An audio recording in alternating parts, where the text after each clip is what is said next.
Hello everyone, स्वागत है आप सभी लोगों का लर्न एंड फन पर।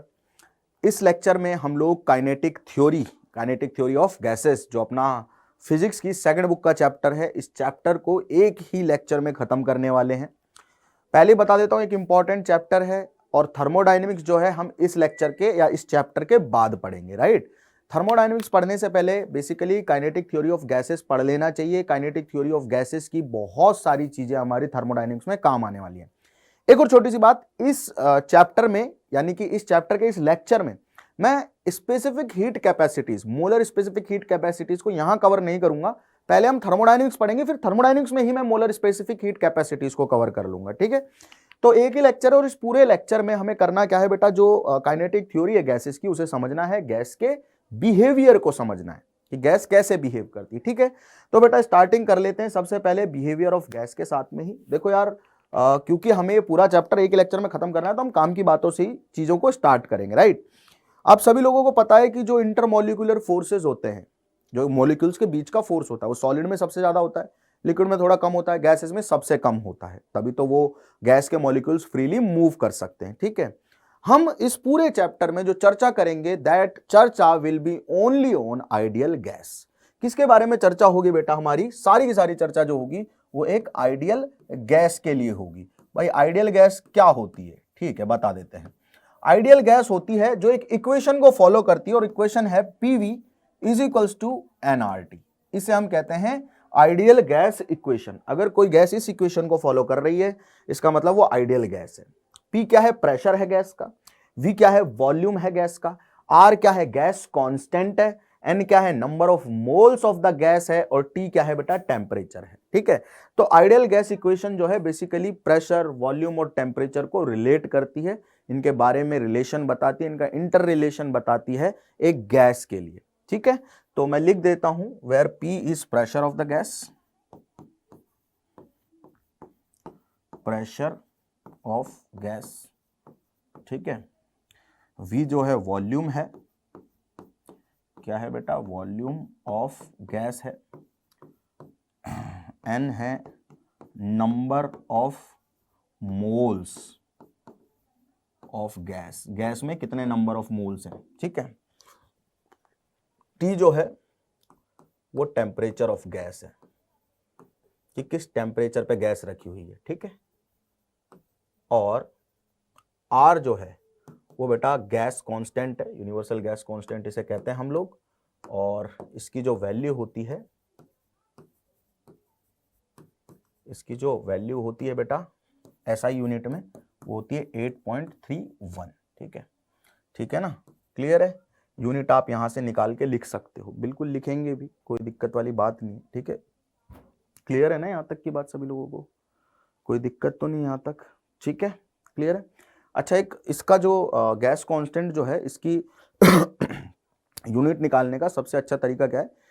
एनर्जी जो है, अभी जो हम पढ़ेंगे इस पर्टिकुलर क्लास में ही पढ़ेंगे हम लोग, जो इंटरनल एनर्जी होती है ना, वो होती है बेटा F/2 nRT, ठीक है।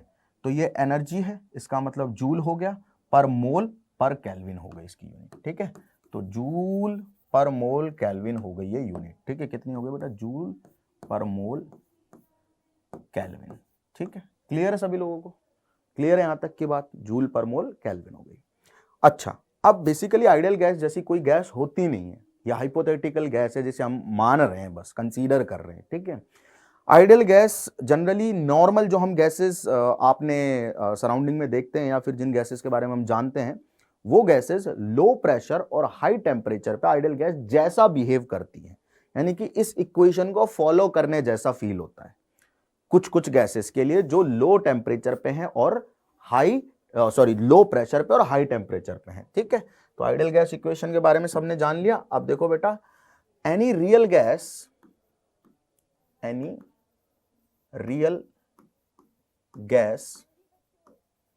behaves as ideal gas at low pressure and high temperature, ठीक है। इस हाई टेम्परेचर और लो प्रेशर पे जो गैस है वो क्या करती है बेटा, वो आइडियल गैस जैसा बिहेव करती है, मतलब अपनी इक्वेशन को फॉलो करती है। ठीक है, अच्छा सुनना बेटा, ध्यान से सुनना, ध्यान से। जो गैस मॉलिक्यूल्स हैं वो एक दूसरे पे कोई फोर्स नहीं लगाते हैं, या आइडियल गैस के बारे में हम बातें बता रहे हैं, एक दूसरे पे फोर्स नहीं लगाते हैं गैस मॉलिक्यूल्स, हम ये मान रहे हैं आइडियल गैस में ऐसा होता है। और आइडियल गैस जो है उसके मॉलिक्यूल्स के ऊपर जो इफेक्ट है ग्रेविटी का वो भी नेग्लिजिबल होता है। ये सारी काइनेटिक थ्योरी में पढ़ेंगे हम लोग अभी जस्ट अभी। ठीक है, उसके अलावा कुछ और छोटी छोटी बातें हैं कि जो साइज होता है एक मॉलिक्यूल का, गैस के एक मॉलिक्यूल का, वो गैस के वॉल्यूम से बहुत छोटा होता है। मतलब साइज जो होता है किसका साइज बेटा, आइडियल गैस के एक मॉलिक्यूल का, मॉलिक्यूल से मिलकर बनी हुई गैस, वो गैस के वॉल्यूम से बहुत कम होता है। ठीक है, और गैस के मॉलिक्यूल्स को हम लोग, आइडियल गैस के मॉलिक्यूल्स को हम लोग हार्ड टाइनी स्फीयर मानते हैं। ये सारे काइनेटिक थ्योरी ऑफ गैसेस के ही पॉइंट है, सवाल आ भी सकता है इससे। ठीक, अच्छा ये बात हो गई। अगर मॉलिक्यूल से एक दूसरे से टक्कर कर रहे हैं तो वो टक्कर जो भी होगी, मतलब कोलिजन जो भी होगी, वो परफेक्टली इलास्टिक मानेंगे। अब लोग क्या मानेंगे बेटा, परफेक्टली इलास्टिक मानेंगे। ठीक है, ये छोटे छोटे पॉइंट है जो हम एक्सप्लेन भी करेंगे अभी आप लोगों को। अच्छा, coming back to the equation again, PV is equals to nRT। ठीक है, क्लियर है बेटा, PV is equals to nRT। ठीक है ना। अच्छा देखो, ये है number of moles. Number of moles के बारे में पता ही होगा सभी लोगों को कि नंबर ऑफ मोल्स क्या होते हैं। नंबर ऑफ मोल्स के बारे में पता है ना कि क्या होते हैं। ठीक है, अच्छा हम ये माने अगर कि जो गैस है उस गैस के अंदर, ध्यान से सुन लो, जो हम गैस ऑब्जर्व कर रहे हैं उस गैस में total number of molecules capital N है। Let number of molecules in the gas, number of molecules जो है ना गैस में वो है लेट से कैपिटल N। ठीक है, और एवोगाड्रो नंबर के बारे में आप सभी लोगों को पता ही होगा। एवोगाड्रो नंबर के बारे में आप सभी लोगों को पता ही होगा। एवोगाड्रो नंबर क्या होता है बेटा, एक मोल में, किसी भी सब्सटेंस के एक मोल में नंबर ऑफ मॉलिक्यूल्स, और वो कितने होते हैं पता है ना, कितने होते हैं, 6.02 इंटू 10 टू पावर 23। किसी भी सब्सटेंस की, आई एम होपिंग कि आप ये सब चीजें जानते हो, केमिस्ट्री में कहीं ना कहीं आपने पढ़ ही लिया होगा ऑलरेडी, राइट।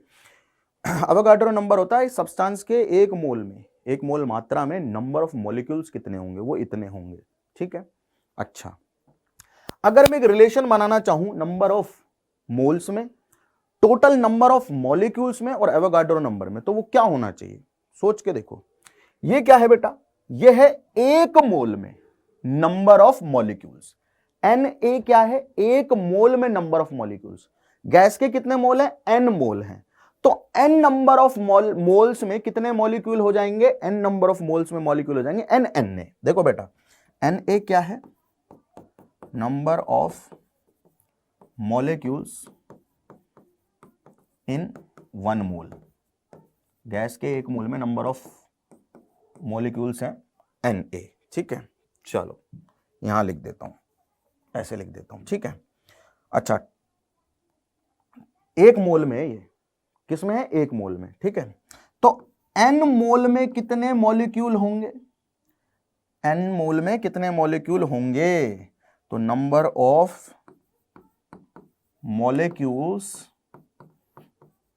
इन n मोल। n मोल में कितने मॉलिक्यूल्स होंगे बेटा, n जब एक मोल में इतने हैं तो n मोल में इतने होंगे। यह है गैस के अंदर टोटल नंबर ऑफ मॉलिक्यूल्स। और गैस के अंदर टोटल नंबर ऑफ मॉलिक्यूल्स कितने माने हुए हैं हमने, कैपिटल N माने हुए हैं। सिंपल सी बात है, यानी कि ये नंबर कैपिटल N के बराबर होना चाहिए। अगर टोटल नंबर ऑफ मॉलिक्यूल्स इतने आ रहे हैं और हमने तो माने हुए कि वो नंबर है n, तो ये नंबर और वो नंबर बराबर होना चाहिए। तो हमने लिखा यार कि NNA बराबर है कैपिटल N के, और यहां से मैं स्मॉल n को रिप्लेस कर सकता हूं कैपिटल N अपॉन Na से। तो मैंने यहां किया भी ऐसा, मैंने स्मॉल n को रिप्लेस किया किससे बेटा, कैपिटल N अपॉन Na से, और साथ में आ गया RT। ठीक है ना। अब ध्यान से सुनना, ये R अपॉन Na जो है, जो ये R अपॉन Na आपको दिखाई दे रहा है, इसे हम एक और कांस्टेंट बोलते हैं, और वो जो कांस्टेंट है उसका नाम है बोल्ट्जमान कांस्टेंट। तो बेटा गैस बन गई NKT। के क्या है बेटा, बोल्ट्जमान कांस्टेंट है। क्या है बेटा, के बोल्ट्जमान कांस्टेंट है। व्हाट इज के इज बोल्ट्जमान कांस्टेंट। वैल्यू पता ही सभी लोगों को, बोल्ट्जमान कांस्टेंट। ठीक है ना, के क्या है बेटा, बोल्ट्जमान कांस्टेंट है। ठीक है, वैल्यू तो लास्ट लेक्चर में भी बता चुका हूं मैं इसकी, ठीक, वही सेम वैल्यू।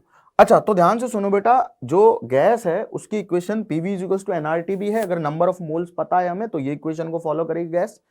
अगर हमें टोटल नंबर ऑफ मॉलिक्यूल्स पता है कि गैस में मान लो 5000 मॉलिक्यूल्स है, तो हम इस इक्वेशन को यूज करेंगे, PV = nKT। तो आइडियल गैस की हमारे पास बेसिकली दो इक्वेशन आ गई हैं। कौन कौन सी दो इक्वेशन है बेटा, एक इक्वेशन है PV = nRT और दूसरी इक्वेशन है PV = कैपिटल nKT। n क्या है भाई, n है total number of molecules in the gas, total number of molecules in the gas. ठीक है, तो ये हो गया बेटा आइडियल गैस की बात। ठीक है ना, इन इक्वेशंस को फॉलो करती है। ठीक है सर, हमें समझ में आ गया है इतनी बात जो आपने बताई है। ठीक है, बेसिक चीजें हैं। तो ये बिहेवियर ऑफ गैस की बात हो गई। अब हमें ना इसी पर्टिकुलर थ्योरी पे लॉस पढ़ने हैं। कौन सी थ्योरी पे बेटा, थ्योरी है हमारी कि हमने ना PV = nRT एक इक्वेशन पढ़ी है। इसमें ना हम 3 लॉ पढ़ने वाले, 4 लॉ पढ़ेंगे बेसिकली। पहला लॉ होगा जिसमें P को कांस्टेंट करना है, दूसरा लॉ होगा उसमें V को कांस्टेंट करना है, तीसरा लॉ होगा उसमें T को कांस्टेंट करना है, चौथा लॉ जब आएगा तो बता दूंगा अभी। ठीक है, तो चार्ल्स लॉ क्या कहता है, सुन लो ध्यान से। चार्ल्स लॉ ये कहता है कि अगर किसी गैस का प्रेशर कांस्टेंट कर दिया जाए, if pressure of a gas is kept constant. ठीक है, तो यार गैस के अंदर जो नंबर ऑफ मॉलिक्यूल्स हैं वो तो हम बदल नहीं सकते। एक गैस रखी हुई है आइसोलेटेड, आइडियल गैस है, उस गैस के नंबर ऑफ मोल्स तो मैं चेंज कर नहीं सकता। उसके लिए मुझे या तो बाहर से और गैस डालनी पड़ेगी या उस गैस में से कोई निकालनी पड़ेगी कुछ गैस, है ना। तो एक बंद वेसल में एक मान लो कि बढ़िया आराम से अपन ने कोई गैस रखी हुई है और उसका कांस्टेंट कर दिया है प्रेशर। जब प्रेशर कांस्टेंट कर दिया तो इक्वेशन बनेगी V = nR/P × T, यही बनेगी। तो भाई साहब n कांस्टेंट है, number of moles of gas constant, R तो है ही गैस कांस्टेंट, और P जो है वो प्रेशर है, उसको मैंने कांस्टेंट कर दिया है। तो बेटा जो V है वो प्रोपोर्शनल होता है T के, मतलब volume of gas is proportional to temperature of the gas. आप टेम्परेचर बढ़ाते जाओगे वॉल्यूम गैस का बढ़ता रहेगा, अगर प्रेशर कांस्टेंट है तो। अगर प्रेशर कांस्टेंट है और आपने गैस का टेम्परेचर बढ़ाया है तो वॉल्यूम बढ़ता जाएगा भाई साहब, सिंपल सी बात है। Volume is proportional to temperature of the gas. ठीक है, बिल्कुल सिंपल सी बात है, कोई दिक्कत वाली बात नहीं आता। अच्छा, तो ये हमें समझ में आ गया भाई। ये जो प्रेशर कांस्टेंट वाला प्रोसेस होता है, इस प्रोसेस को हम बोलते हैं आइसोबारिक प्रोसेस। आइसोबारिक कि ऐसा प्रोसेस जिसमें हम किसी गैस का प्रेशर कांस्टेंट रखते हैं उसे हम कहते हैं आइसोबारिक प्रोसेस। ये लाइन भी आप लिख लें। ठीक है, और इस लाइन से हमें यह भी समझ में आ रहा है कि जो PV का ग्राफ बनेगा, प्रेशर और वॉल्यूम का जो ग्राफ बनेगा, सॉरी PV का नहीं, VT का ग्राफ जो बनेगा, चलो प्रेशर तो कांस्टेंट ही रहेगा ना इस प्रोसेस में, जो वॉल्यूम और टेम्परेचर का ग्राफ बनेगा वो एक स्ट्रेट लाइन बनेगा इस तरह से। और याद रखना है टेम्परेचर केल्विन स्केल पे है। टेम्परेचर किस में है, केल्विन स्केल में है, 0 केल्विन से स्टार्ट हो रहा है। ठीक है, अगर ये 0 डिग्री सेंटीग्रेड होता तो फिर बेटा आपको पता है कि -273 केल्विन लिखना पड़ता हमें उसे। ठीक है ना, क्लियर है, यहाँ तक की बात तो सभी को समझ में आ गई होगी, समझ में आ रही है ना। अच्छा, 0 डिग्री सेंटीग्रेड होता तो 273 केल्विन लिखना पड़ता, सॉरी प्लस 273 केल्विन लिखना पड़ता है ना। क्लियर है, क्लियर है, क्लियर है। चलो, अब ये तो बेटा हमारा पहला लॉ होगा जिसे हम चार्ल्स लॉ कहते हैं। P प्रेशर कांस्टेंट किया है हमने। अगर मैं वॉल्यूम कांस्टेंट कर दूं तो बेटा एक नया लॉ बन जाता है जिसे कहते हैं गेलुसेक लॉ। गेलुसेक भाई ने क्या कहा, गेलुसेक भाई ने कहा कि यार अगर मैं किसी गैस का, इसी गैस इक्वेशन में अगर मैं वॉल्यूम कांस्टेंट कर दूं, if volume of a gas is kept constant, ठीक है, अगर मैं वॉल्यूम कांस्टेंट कर दूंगा तो इक्वेशन बनेगी P = nR/V × T। n constant है, R कांस्टेंट है, वॉल्यूम मैंने माना है इस प्रोसेस में कांस्टेंट है, तो प्रेशर जो है प्रोपोर्शनल आएगा टेम्परेचर के। प्रेशर जो है प्रोपोर्शनल आएगा किसके, टेम्परेचर के। बस सिंपल यही लॉ है, प्रेशर किसके प्रोपोर्शनल आएगा, टेम्परेचर के। और ऐसा प्रोसेस जिसमें वॉल्यूम किसी गैस का कांस्टेंट होता है इसे कहते हैं आइसोकोरिक प्रोसेस। ये सब हम पढ़ेंगे नेक्स्ट चैप्टर में पढ़ेंगे, यहाँ पे तो हमें बस थ्योरी पढ़नी है। ठीक है, तो अगर मैं बेटा यहाँ ग्राफ बनाता हूँ, किसका ग्राफ बनाता हूँ, प्रेशर का और टेम्परेचर का, तो ये ग्राफ भी एक स्ट्रेट लाइन आएगा, ठीक है ना, कि आप जितना ज्यादा गैस का टेम्परेचर बढ़ाओगे उतना ही ज्यादा प्रेशर भी बढ़ता रहेगा। अगर वॉल्यूम कांस्टेंट रखा हुआ है तो मतलब गैस का वॉल्यूम नहीं बढ़ रहा है तो मतलब बंद कर दिया आपने, बंद वेसल में रखी हुई है गैस, जैसे सिलेंडर में जितनी गैस रहती है तो सिलेंडर का वॉल्यूम ही घेरती है गैस, अगर उसे सिलेंडर को आप खोल दो तो गैस हर जगह फैल जाएगी। अब आइडियल गैस जो है ना वो इनफाइनाइट वॉल्यूम घेरती है, मतलब आइडियल गैस जो है उसको जितना वॉल्यूम मिलेगा उतना वॉल्यूम ऑक्यूपाई कर लेगी वो। आइडियल गैस के लिए कंडीशन क्या होती है कि आइडियल गैस उतना वॉल्यूम ऑक्यूपाई करती है जितना अवेलेबल होता है, तो जितना भी अवेलेबल वॉल्यूम होगा उसे आइडियल गैस क्या कर लेगी, ऑक्यूपाई कर लेगी, ठीक है। पी कांस्टेंट कर दिया, वी कांस्टेंट कर दिया, अब गैस में क्या बच गया कांस्टेंट करने के लिए, टेम्परेचर, इसे कहते हैं बॉयल्स लॉ। तो बॉयल्स लॉ कहता है कि भाई अगर आप टेम्परेचर को कांस्टेंट कर दो, if temperature of gas is constant, मतलब गैस का टेम्परेचर नहीं बदल रहे हो आप, तो इक्वेशन बन जाएगी पीवी बराबर कांस्टेंट, है ना, क्या बन जाएगी, पीवी बराबर कांस्टेंट, सिंपल सी बात है ना, यही बनेगी ना, पीवी बराबर कांस्टेंट, यानी कि P is inversely proportional to V. अगर आप गैस का वॉल्यूम बढ़ाओगे प्रेशर घटेगा, प्रेशर बढ़ाओगे वॉल्यूम घटेगा, सॉरी वॉल्यूम बढ़ाओगे प्रेशर घटेगा, वॉल्यूम घटाओगे प्रेशर बढ़ेगा, ठीक है। तो अगर मैं पी और वी का ग्राफ बनाना चाहूं, बहुत ही बढ़िया ग्राफ है, अगर मैं पी और वी का ग्राफ बनाना चाहूं तो वो ग्राफ कुछ कुछ ऐसा बनता है, ठीक है ना, क्लियर है कि प्रेशर बढ़ाओगे वॉल्यूम घटेगा, सॉरी हाँ, वॉल्यूम घटाओगे प्रेशर बढ़ेगा, वॉल्यूम बढ़ाओगे प्रेशर घटेगा, ठीक है, क्लियर है यहां तक की बात सभी लोगों को। So this is it, these are the three laws. अब हमें बात करनी है बेटा डाल्टन के पार्शियल प्रेशर की, ठीक है। मान लीजिए हमने एक ऐसा मिक्सचर लिया जिसमें बहुत सारी गैसेज हैं, और नॉन रिएक्टिंग गैसेज हैं, ठीक है। नॉन रिएक्टिंग का मतलब एक दूसरे में रिएक्ट नहीं कर रही है एक दूसरे के साथ में, ठीक है। हमने बहुत सारी गैसेज ली, उस सिलेंडर में डाला गैसेज को, बहुत सारी गैसेज ली हमने, उनको सिलेंडर में डाला हमने, एक बंद कर दिया। अब वो नॉन रिएक्टिंग गैसेज हैं, तो वो गैसेज कुछ प्रेशर एक्सर्ट करेंगी सिलेंडर की वॉल पे, वेसल की वॉल पे कुछ प्रेशर एक्सर्ट करेंगी, कुछ फोर्स एक्सर्ट करेंगी। तो हर एक पर्टिकुलर गैस का जो प्रेशर होगा उस प्रेशर का सम जो होगा वो total pressure of the gas के बराबर होगा। मतलब गैस का जो प्रेशर होगा, मतलब कि मान लो आपने ऐसे एक वेसल लिया, इसमें आपने डिफरेंट गैसेस भरी हुई हैं, ये व्हाइट वाली गैसेस है, ठीक है, ये येलो वाली गैस है दूसरी, ये ब्लू वाली गैस है तीसरी, तीन अलग अलग गैसें भरी हुई हैं, ठीक है। पहली गैस मान लो P1 प्रेशर एक्सर्ट कर रही है, दूसरी गैस मान लो P2 प्रेशर एक्सर्ट कर रही है, तीसरी गैस मान लो P3 एक्सर्ट कर रही है। तो टोटल प्रेशर जो होगा ना वो बेटा सम होगा हर एक गैस जो प्रेशर एक्सर्ट कर रही है उसका, P1 plus P2 plus P3 and up to, इसे कहते हैं हम लोग Dalton's law of partial pressure, कि टोटल प्रेशर जो गैस का होगा वो हर एक गैस जितना प्रेशर में कंट्रीब्यूट कर रही है उस प्रेशर के सम के बराबर हो, सिंपल एज दैट, ठीक है ना।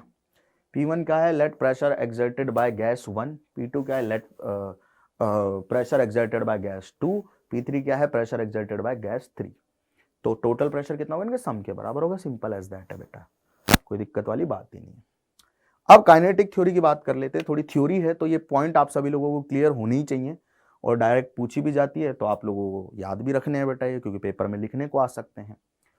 Kinetic theory of gases is based on the following basic assumptions, जो मैंने बता दी आपको सारी बातें, वही अजम्पशन ये बताने वाला है अभी भाई, है ना, कि gas consist of a very large number of molecules, बहुत सारे मॉलिक्यूल्स होते हैं, दीज मॉलिक्यूल्स आर आइडेंटिकल होते हैं, परफेक्टली इलास्टिक होते हैं, देखो सब बता चुका हूं, और स्फीयर होते हैं। They are so small that their volume of the molecules is negligible as compared with the volume of the gas, कि गैस के जो वॉल्यूम होगा उसके सामने मॉलिक्यूल का वॉल्यूम बहुत कम होगा, इतने छोटे होते हैं। Molecules do not have any preferred direction of motion, motion is completely random, तो बेटा रैंडम मोशन करते हैं, जो मॉलिक्यूल्स होते हैं गैस के वो रैंडम मोशन करते हैं, उनकी कोई प्रीफर्ड डायरेक्शन नहीं होती कि मैं ऐसे जाऊंगा या मैं ऐसे जाऊंगा ना, वो रैंडम मोशन होती है। और रैंडम मोशन आप सभी लोगों को पता है, रैंडम मोशन के केस में सिर्फ एवरेज ही हम लोग कंसीडर करते हैं, क्योंकि एक पार्टिकल की मोशन इतनी रैंडम है तो सारे पार्टिकल की मोशन रैंडम है, तो सारे पार्टिकल की रैंडम मोशन को ऑब्जर्व कर पाना बहुत आसान नहीं होता है, इसलिए हम लोग पार्टिकल्स की क्या करते हैं बेटा, एवरेज स्पीड को कंसीडर करते हैं, उसकी भी चर्चा होगी अभी। These molecules travel in straight line and in free motion most of the time. The time of the collision between any two molecules is very small. The collision between molecules and the wall of the container is perfectly elastic. बता चुका हूं. It means kinetic energy is conserved in each collision, before collision and just after collision. जो kinetic energy वो conserved रहती है, right? Path traveled by a molecule between two collisions is called free path, and mean of this distance traveled by a molecule is mean free path. मतलब मान लो एक molecule ने एक टक्कर यहां करी धड़ांग, फिर एक टक्कर यहां करी धड़ांग, तो इस टक्कर से इस टक्कर के बीच में दो कंसेक्यूटिव टक्कर के बीच का जो समय जो दूरी है उसे हम लोग फ्री पाथ कह रहे हैं। और ये ऐसी बहुत सारी टक्कर करेगा, उनका अगर हम लोग एवरेज ले लें तो उसे हम लोग मीन फ्री पाथ कहते हैं। ठीक है। The motion of a molecule is governed by the Newton's laws of motion. The effect of gravity on the molecules is considered negligible. Theory थी बिल्कुल, ये पॉइंट तो मैं ऑलरेडी बता भी चुका था आप लोगों को, इसमें कोई दिक्कत वाली बात ही नहीं है। अब इंपॉर्टेंट चीज आ गई है, डेरिवेशन है भाई, डेरिवेशन डेरिवेशन डेरिवेशन डेरिवेशन क्या है भाई? डेरिवेशन। मान लो अपन ने एक क्यूबिकल वेसल माना, इसमें कोई गैस भरी हुई है, गैस का प्रेशर कैसे निकालना है बेटा, इससे बहुत सारी चीजें हमारे चैप्टर के लिए सॉर्टेड हो जाएंगी, तो इस डेरिवेशन को ध्यान से सुनना है। ठीक है ना। ये क्यूबिकल वेसल है, ठीक, और इस क्यूबिकल वेसल में मान लो बहुत सारे मॉलिक्यूल है, हमने एक मॉलिक्यूल कंसीडर किया सबसे पहले। ठीक है ना, क्या किया? एक मॉलिक्यूल कंसीडर किया सबसे पहले। कुछ अजम्पशंस हैं वो मैं लिख दे रहा हूं अभी यहीं पे ही। ठीक है। इसकी साइड जो है क्यूबिकल वेसल की वो L है, क्यूबिकल वेसल है उसकी साइड L है, this is also L, this will be again L। ठीक है, चलो। मास ऑफ अ पार्टिकल, एक पार्टिकल का जो मास है वो स्मॉल m है, स्मॉल m है। इस सिलेंडर में, इस वेसल में हमने टोटल नंबर ऑफ मॉलिक्यूल्स जो रखे हैं वो रखे हैं capital N। Total number of molecules जो रखे हैं हमने इसमें वो रखे हैं कैपिटल N। ठीक है। अच्छा, यहां तक की बात समझ में आ गई? ठीक है, बढ़िया है फिर, और तो क्या ही है भाई। जो मॉलिक्यूल्स हैं उनके पास, सबके पास कुछ ना कुछ स्पीड होगी होगी। मान लो पहला मॉलिक्यूल है कोई, ठीक है, उसका मास है m, उसके पास स्पीड है लेट्स से v। ठीक है। अब ये जो स्पीड v है ना, इसके तीन कंपोनेंट हम कर सकते हैं बेसिकली। इसको हम x डायरेक्शन में तोड़ सकते हैं vx, y डायरेक्शन में तोड़ सकते हैं vy, और z डायरेक्शन में तोड़ सकते हैं vz। सिंपल है ये, बिल्कुल सिंपल एज दैट, कोई दिक्कत वाली बात ही नहीं है। और मैं ये भी लिख सकता हूं, है ना, वेक्टर से मैं ये भी लिख सकता हूं कि v स्क्वायर जो है वो vx square plus vy square plus vz square के बराबर होगा, क्योंकि तीन परपेंडिकुलर डायरेक्शन में हमने इसकी जो वेलोसिटी है, नेट वेलोसिटी, उसके कंपोनेंट कर दिए। ठीक। अच्छा, मैं अभी सिर्फ इसकी ना एक्स डायरेक्शन की मोशन को कंसीडर कर रहा हूं। किसको कंसीडर कर रहा हूं? एक्स डायरेक्शन की मोशन को। तो ये पार्टिकल इधर जाएगा, ठीक है, मान रहा हूं इसकी एक्स डायरेक्शन की जो स्पीड है, एक पार्टिकल है वो है vx। क्या है बेटा? vx है। ये एक पार्टिकल है तो इसको vx1 बोल देते हैं हम लोग। अगर मान लो किसी पार्टिकल की स्पीड v1 है, मैं मान रहा हूं इसकी स्पीड है v1, तो v1 जो है वो तीन तरह के कंपोनेंट में टूट जाएगी, vx1, vy1, vz1। हर पार्टिकल की स्पीड जो है अलग अलग होगी। पहले की v1 होगी, दूसरे की v2 होगी, तीसरे की v3 होगी, चौथे की v4 होगी, पांचवें की v5 होगी। और इस v को, जो v1, v2, v3, इसको आप तीन डायमेंशंस में अपन वेक्टर फॉर्म में तोड़ सकते हैं। तो ये मानी मैंने एक्स डायरेक्शन की स्पीड इसकी vx1। अब ये क्या करेगा बेटा? इस वॉल के साथ टकराएगा, जिसको मैं अभी इस वाली वॉल के साथ, इस वॉल के साथ टकराएगा, नहीं टकराएगा कि नहीं टकराएगा? टकराएगा। और टक्कर यानी कि कोलिजन जो होगी वो इलास्टिक होगी, ये भी हमने माना है, क्योंकि बेटा ये इलास्टिक कोलिजन करते हैं जो गैस के मॉलिक्यूल होता है, आइडियल गैस के, पता है ना सभी लोगों को। हाँ सर, टकराएगा, और टकराने के बाद ये अपना क्या भी करेगा बेटा? इलास्टिक कोलिजन भी करेगा। इस वॉल के साथ ये टकराएगा, टकराएगा ना। बहुत ही बढ़िया सर, बहुत बढ़िया, समझ में आ गया। इसको आप नाम दे देना ABCD, कोई दिक्कत नहीं। इस वॉल के साथ ये टकराता है, टकराया, बिल्कुल सही बात है सर, टकरा गया। टकराया जब ये, टकराने से जस्ट पहले इसका मोमेंटम कितना है, इसका टकराने से जस्ट पहले मोमेंटम कितना है, तो momentum of particle just before collision हमको लिखना है। तो मैं लिख देता हूं मोमेंटम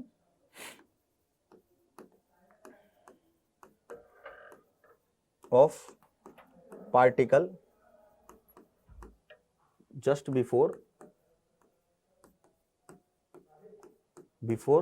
कोलिजन, एक्स डायरेक्शन में, एक्स डायरेक्शन की स्पीड कंसीडर कर रहा हूं मैं, एक्स डायरेक्शन, इसकी जो स्पीड है बेटा उसके 3 कंपोनेंट है, ठीक है, हम एक्स डायरेक्शन का कंसीडर कर रहे हैं, तो वो होगा mvx1, यही होगा, पहला पार्टिकल उसकी स्पीड एक्स डायरेक्शन में vx1 है, तो उसका जो मोमेंटम हो गया mvx1 हो गया, है ना। टकराने के जस्ट बाद मोमेंटम कितना होगा, तो momentum of particle just after collision, just after collision, ये होगा बेटा अगेन mvx1, लेकिन माइनस साइन के साथ। जैसे ही देखो बेटा रिजिड वॉल है, उसके साथ में अगर इलास्टिक कोलिजन होगी तो उसी स्पीड से वापस आएगा जिस स्पीड से टकराया है, तो कोलिजन सबने पड़ा हुआ है इतना, तो पार्टिकल का मास बहुत कम है वॉल के मास के कंपैरिजन में, और रिजिड वॉल के साथ इलास्टिकली टकरा रहा, तो उसी स्पीड से वो वापस जाएगा, ठीक है। तो टकराने के जस्ट बाद मोमेंटम की डायरेक्शन बदली है, मैग्नीट्यूड उतना का उतना ही है, ठीक है ना, ठीक है ना। अच्छा, तो चेंज इन मोमेंटम कितना आया, change in momentum of particle, particle के मोमेंटम में कितना चेंज आया है, माइनस mvx1 ये फाइनल मोमेंटम है, माइनस mvx1 ये इनिशियल मोमेंटम है, तो चेंज इन मोमेंटम आ गया, डेल्टा p आ गया हमारे पास में पार्टिकल का -2 mvx1, ये पार्टिकल का मोमेंटम चेंज हुआ है, यानी कि इसने इतना ही मोमेंटम वॉल को इंपार्ट किया है, सिंपल सी बात है। तो वॉल को जो मोमेंटम मिला वो कितना है, 2 mvx1 है, मतलब इसने वॉल को दिया ना, वो इंपल्स हुआ, तो इसका मोमेंटम देखो चेंज क्यों हुआ है, क्योंकि इसने इतना मोमेंटम पॉजिटिव साइन के साथ वॉल को इंपार्ट किया है, ठीक है। अच्छा, बिल्कुल सही बात है। अब यार rate of change of momentum को हम कहते हैं फोर्स, और वॉल पे अगर मैंने फोर्स निकाल लिया तो बेटा उसे तो एरिया से डिवाइड ही करना, प्रेशर आ जाएगा, सिंपल सी बात है। सोच के देखो, अगर मैंने फोर्स निकाल लिया वॉल पे, तो force perpendicular force divided by area, यही तो प्रेशर होता है ना। हाँ, बात तो सही है, क्योंकि ये क्या कर रहा होगा, मॉलिक्यूल बार बार टकरा रहा होगा, बहुत सारी कोलिजन कर रहा होगा, रैंडम मोशन में चल रहा है, रैंडम टकरा रहा है, हम एक ही डायरेक्शन को कंसीडर कर रहे हैं, ठीक है ना। तो ये टकरा रहा है, और टकराने की वजह से गैस जो वॉल है सिलेंडर की उस पर फोर्स लग रहा है, और वो फोर्स पर यूनिट एरिया को हम प्रेशर कहते हैं, इसीलिए गैस का प्रेशर होता है। वो मॉलिक्यूल टकराते हैं वॉल से, और वो वॉल के ऊपर फोर्स लगाते हैं, जिसकी वजह से गैस का प्रेशर होता है, ठीक है। हाँ, बात तो सही कह रहे हो सर, अब कुछ कुछ समझ में आया। तो बेटा टाइम जो लगा है इसको इतना मोमेंटम चेंज करने में, वो टाइम कितना होगा, मतलब ये मोमेंटम जो चेंज हुआ है, इस चेंज करने में मोमेंटम को टाइम कितना लगा है। देखो ध्यान से, rate of change of momentum जो होती है उसे हम लोग कहते हैं फोर्स। इसने बेटा यहां पे टकराया, ठीक है ना, अब ये इधर जाएगा, इधर जाएगा, फिर इधर टकराएगा, फिर वापस इधर आएगा, यानी कि इसको जब ये यहां पे है, जिस मोमेंट पे ये यहां पे है, टकराया है जिस मोमेंट पे, उसके बाद इसे यहां से पीछे जाएगा vx स्पीड से, इस पे टकराएगा, फिर वापस इधर आएगा, फिर जाके इसका मोमेंटम 2mvx चेंज होगा, उसके बीच में कहीं मोमेंटम चेंज नहीं हुआ। तो हर बार जब इसका मोमेंटम 2mvx चेंज हो रहा है, तो उस पूरे प्रोसेस में L ऐसे चल रहा है, L ऐसे चल रहा है, 2L दूरी चल रहा है, L इधर जा रहा है और L इधर जा रहा है, 2L दूरी चल रहा है ये हर बार जब इसका मोमेंटम 2mvx चेंज हो रहा है। उसके पहले नहीं हो रहा, देखो टकराया, 2mvx चेंज हो गया, यहां गया, यहां गया, यहां गया, फिर टकराया, फिर यहां आ गया। तो इस वाली वॉल पे, जो इस वाली वॉल से इसका मोमेंटम 2mvx चेंज हो रहा है, उस प्रोसेस में इसको 2L दूरी चलनी पड़ रही है। L ऐसे जाएगा, फिर वहां से टकरा के आएगा इधर, और फिर L ऐसे चलेगा, फिर ये टकराएगा, फिर इस वाली वॉल से इसका 2mvx मोमेंटम चेंज हो रहा है। अरे इस वॉल को मोमेंटम इंपार्ट कर रहा है, क्योंकि खुद का चेंज हो रहा है, इस वॉल को मोमेंटम इंपार्ट कर रहा है, इसका मोमेंटम चेंज हो रहा है, मतलब सिंपल सी बात है ना। तो वॉल का मोमेंटम 2mvx कब चेंज हो रहा है, जब ये यहां से और वापस यहां आएगा, फिर वॉल का मोमेंटम 2mvx चेंज करेगा ये। तो टाइम कितना लग रहा है भाई, यहां से यहां तक की दूरी है 2L, और किस स्पीड से जा रहा है, vx1 स्पीड से जा रहा है, बस खत्म बात। टाइम क्या होता है, डिस्टेंस डिवाइडेड बाय स्पीड। तो टाइम लग रहा है इसको 2L अपॉन vx1, ठीक है। Rate of change of momentum को हम कहते हैं फोर्स। क्या कहते हैं? फोर्स कहते हैं। फोर्स कितना आ जाएगा बेटा? Delta P upon delta T. अब देखो ये फोर्स किस पे लग रहा है? वॉल पे। तो जितना मोमेंटम इसका चेंज हुआ, इसका मोमेंटम कितना चेंज हुआ? 2mvx, माइनस माइनस का मतलब इस डायरेक्शन में, इतना ही मोमेंटम इसने वॉल को इस डायरेक्शन में इंपार्ट किया होगा। क्योंकि देखो आप, पहले इसका मोमेंटम जो था mvx1 इधर की तरफ था, लेकिन इसका मोमेंटम mvx1 इधर की तरफ हो गया। यानी कि इसका जो मोमेंटम चेंज हुआ है, क्यों हुआ है? क्योंकि कोलिजन हुई है इसकी वॉल के साथ। तो जितना इसका मोमेंटम चेंज हुआ उतना इसने इंपार्ट किया है। या ऐसा मान लो कि वॉल ने इसका मोमेंटम चेंज कर दिया। कितना चेंज कर दिया बेटा? वॉल ने इसका मोमेंटम चेंज कर दिया 2mvx। तो वॉल का भी 2mvx चेंज हुआ। ठीक है, तो वॉल पे जो फोर्स लगेगा, इसका जो मोमेंटम चेंज हुआ वॉल की वजह से हुआ है, तो वॉल पे जो फोर्स लगाएगा ये वो होगा बेटा 2mvx1 divided by 2l upon vx1। ठीक है, 2 से 2 कैंसल आउट हो गया।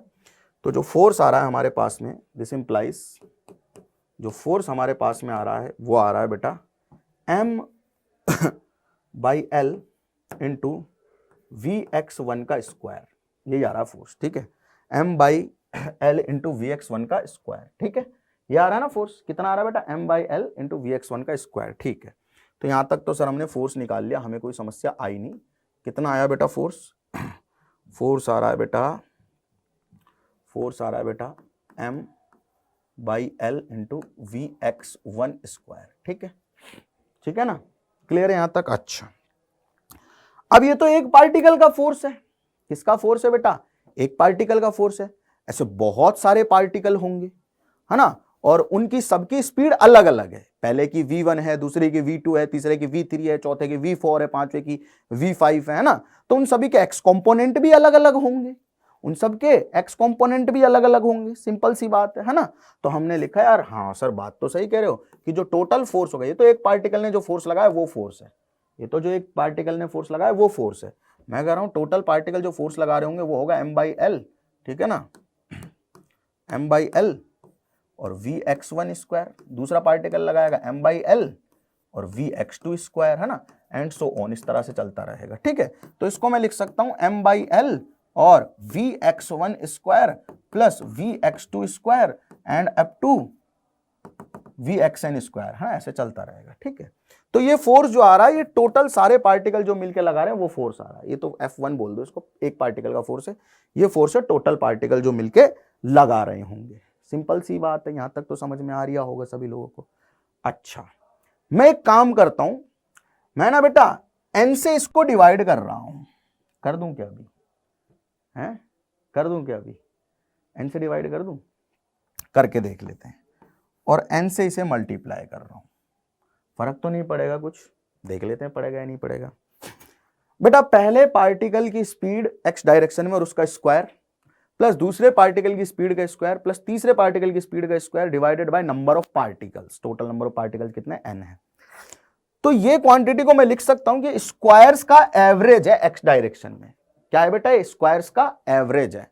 किस डायरेक्शन में स्क्वायर्स का एवरेज है? अरे किस डायरेक्शन में स्क्वायर्स का एवरेज है? x डायरेक्शन में स्क्वायर्स का एवरेज है।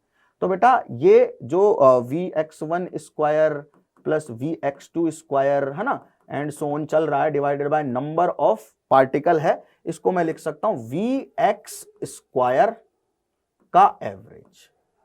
x डायरेक्शन में जो स्क्वायर्स है वेलोसिटीज के, उनका एवरेज है। देखो पहले स्क्वायर किया हुआ है, फिर सम किया हुआ है क्वांटिटीज को, फिर टोटल नंबर ऑफ पार्टिकल से डिवाइड किया हुआ है, तो स्क्वायर्स का एवरेज है। ठीक है ना? हाँ सर, बात तो आपकी अब धीरे धीरे मेरे को समझ में आ रही है। अब कोई भी पार्टिकल जो है इस गैस में वो रैंडम मूवमेंट कर रहा है, तो उसकी एक्स वाई जेड डायरेक्शन की जो स्क्वायर्स के एवरेज है ना, उनको हम कांस्टेंट मानते हैं। मतलब यह है कि जो वी एक्स स्क्वायर है, ठीक है, वो वी वाई स्क्वायर के और वी जेड स्क्वायर के एवरेज के बराबर है। मतलब क्योंकि बेटा ये ना रैंडम मोशन करते हैं, रैंडम मोशन करते हैं पार्टिकल्स की खुद की तो सारी वेलोसिटीज अलग है, पहले की, दूसरे की, तीसरे की, चौथी की, सबकी वेलोसिटीज अलग है। सारे पार्टिकल्स की एक दूसरे से वेलोसिटीज जो हैं वो अलग अलग है बेटा। ठीक है ना? क्या है वो? अलग अलग है। सारे पार्टिकल की वेलोसिटीज अलग अलग है, इंडिविजुअल। लेकिन सभी पार्टिकल्स की एक्स डायरेक्शन, वाई डायरेक्शन और जेड डायरेक्शन में जो स्क्वायर्स की एवरेज वेलोसिटी है वो सेम है, क्योंकि ये किसी डायरेक्शन को फेवर नहीं करते, ऐसा लिखा हुआ है। क्योंकि ये किसी डायरेक्शन को फेवर नहीं करते हैं। अगर एवरेज एक्स डायरेक्शन में इतना आ रहा है तो वाई में भी उतना ही आएगा, जेड में भी उतना ही आएगा। स्क्वायर्स के एवरेज का, स्क्वायर्स का एवरेज जो होगा एक्स वाई जेड में, सभी पार्टिकल्स के लिए बात हो रही है, स्क्वायर्स का जो एवरेज होगा सभी पार्टिकल्स के लिए, वो एवरेज बिल्कुल सेम होगा हर डायरेक्शन में, क्योंकि किसी डायरेक्शन को फेवर नहीं करते, रैंडम मोशन करते। तो हम मान रहे हैं ऐसा, तीनों डायरेक्शन में सेम है स्क्वायर्स का एवरेज। अच्छा, ये बात हो गई। अब जो बेटा v है, ठीक है, सुनना ध्यान से, ये है एक स्पीड में इंट्रोड्यूस करना चाह रहा हूं, एक स्पीड में यहां इंट्रोड्यूस करना चाह रहा हूं, ठीक है ना। कोई पार्टिकल है, उसके मान लो 3 कंपोनेंट है स्पीड के, मतलब उसकी स्पीड v है तो उसके 3 कंपोनेंट होंगे। क्या क्या 3 कंपोनेंट होंगे? vx, vy और vz, ठीक है। तो मैं v स्क्वायर, अगर पार्टिकल की वेलोसिटी v है तो मैं उसको लिख सकता हूं vx square plus vy square plus vz square, ठीक है। कोई पार्टिकल है, उसकी स्पीड है 3 डायरेक्शन में, उसके कंपोनेंट लिख दिए तो ऐसे लिख सकता हूं मैं उसे, ठीक है। यानी कि मैं अगर ये बेसिक सी बात है कि अगर इसके 3 कंपोनेंट हो रहे तो एवरेज के भी कर सकते हैं हम। यानी कि अगर मैं स्क्वायर का एवरेज ले लूं तो ये मैं लिख सकता हूं vx के स्क्वायर का एवरेज प्लस vy के स्क्वायर का एवरेज प्लस vz के स्क्वायर का एवरेज, ठीक है।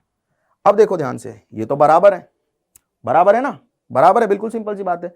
तो मैं vy स्क्वायर की जगह vx स्क्वायर लिख सकता हूं और इसकी जगह भी vx स्क्वायर लिख सकता हूं। तो ये जो बना मेरे पास में टर्म, ठीक है ना, vx स्क्वायर, इसकी जगह मैं vx स्क्वायर लिख रहा हूं और इसकी जगह भी मैं vx स्क्वायर लिख रहा हूं, तो जगह 3 टाइम्स vx स्क्वायर का एवरेज। तो vx स्क्वायर की वैल्यू आ गई वेलोसिटीज का एवरेज का स्क्वायर बाई 3। यह है vx स्क्वायर की एवरेज वैल्यू, जो कि मुझे यहां पुट करनी है, because this whole quantity is vx का एवरेज का स्क्वायर। m, इस n को इधर लिखूंगा, डिवाइड करूंगा स्मॉल l से, और यहां आ जाएगा vx का एवरेज का स्क्वायर, ठीक है। इसको मैं लिख सकता हूं, इसको वहां से रिप्लेस करूंगा तो जाएगा mn इंटू v स्क्वायर का एवरेज बाय 3 और डिवाइडेड बाय l। ये फोर्स है, इस फोर्स को एरिया से अगर मैंने डिवाइड कर दिया तो ये क्या बन जाएगा बेटा, जो वॉल है उसके एरिया से डिवाइड कर दो, प्रेशर बन जाएगा। तो वॉल का एरिया कितना आ रहा भाई? अच्छा, आरएमएस स्पीड लिख दें यहाँ पे, चलो कोई दिक्कत नहीं, यहीं पे कर लेते हैं। वॉल का एरिया कितना आ रहा भाई? चलो मैं बता देता हूँ। वॉल जो है उसकी जो बेटा जो वॉल है उस वॉल का साइड एल दे रखी है और एरिया उसका एल स्क्वायर हो जाएगा, सिंपल सी बात है ना।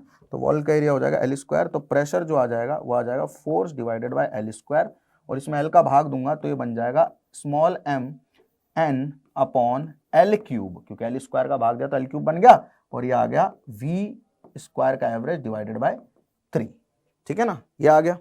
अब देखो एल क्यूब क्या है? वॉल्यूम है। किसका वॉल्यूम है बेटा? अपना जो वेसल है, जो हमारा क्यूबिकल वेसल है उसका वॉल्यूम है, ठीक है। तो इस इक्वेशन को मैं अगेन इस फॉर्म में लिख सकता हूं कि P इज इक्वल्स टू, किस फॉर्म में लिख सकता हूं बेटा? P इज इक्वल्स टू, हाँ यहां पे लिखूंगा, P is equals to 1/3 m small m into n और डिवाइडेड बाय वॉल्यूम इंटू ये है v स्क्वायर का एवरेज।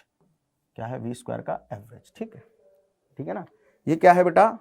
ये क्या है? ये क्या है? ये सोच के देखो। एक टर्म आपने सुनोगी रूट मीन स्क्वायर, ठीक है ना।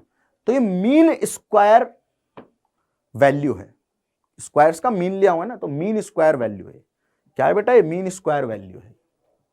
क्या है ये? Mean square value. किसकी स्क्वायर? मीन की स्क्वायर की वैल्यू बेटा, ये मीन के स्क्वायर की वैल्यू हमारी वेलोसिटी की, ठीक है ना। क्लियर सभी लोगों को यहां तक की बात?